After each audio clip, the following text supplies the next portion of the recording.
Okay. Ito po yung gagawin natin ngayon. TMX 155 Acero. Sobrang ingay niya. Hard starting.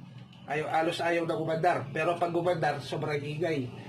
Titignan natin kung ano yung problema niya. Kung saan nagbubula yung ingay niya at saka yung pagka hard starting niya. Okay.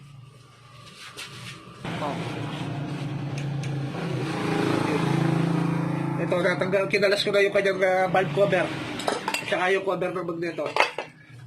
Kailangan natin itap. I-TDC natin siya, tap dead center. Okay, ayan. Alam nyo na yan, marami na tayong tutorial dyan. Paano mag-tap dead center. Ayun, yung index mark sa plate.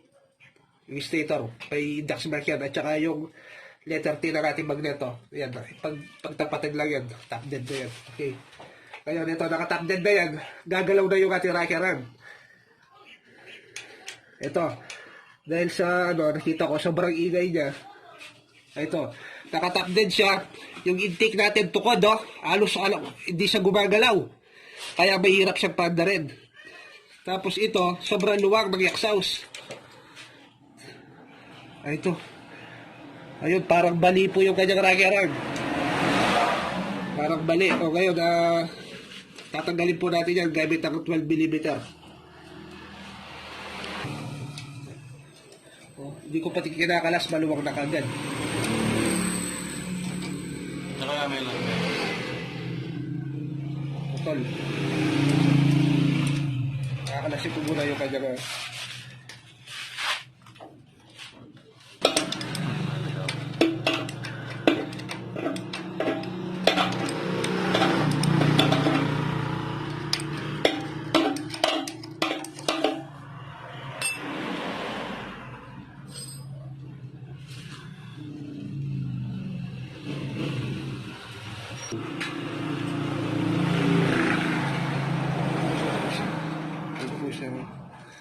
bali po siya. Bali po yung ating rocker arm. Ayun. Ayun po siya. Bali.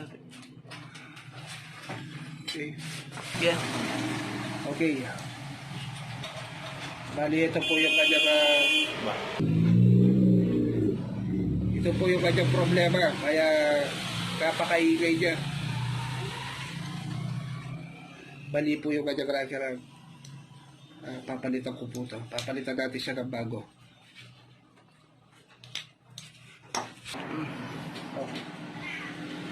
Okay, ito. Papalitan ko na po yung kanyang rocker arm. Ito po yung ilalagay ko sa kanya. Kukunin ko lang po yung kanyang valve adjuster kasi ito ay original.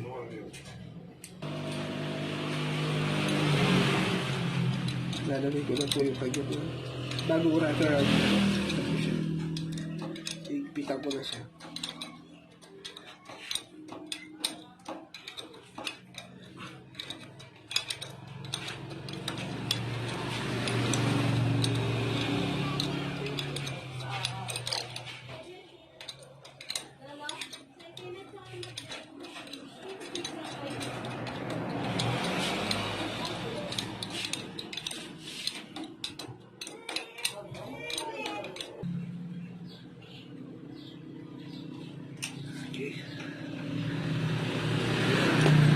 I-adjust ko na po yung kanya na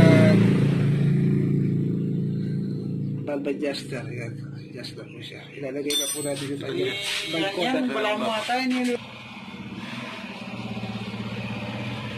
Ilalagay ko na po yung kanya valve cover. Yung kanya mga tornilyo.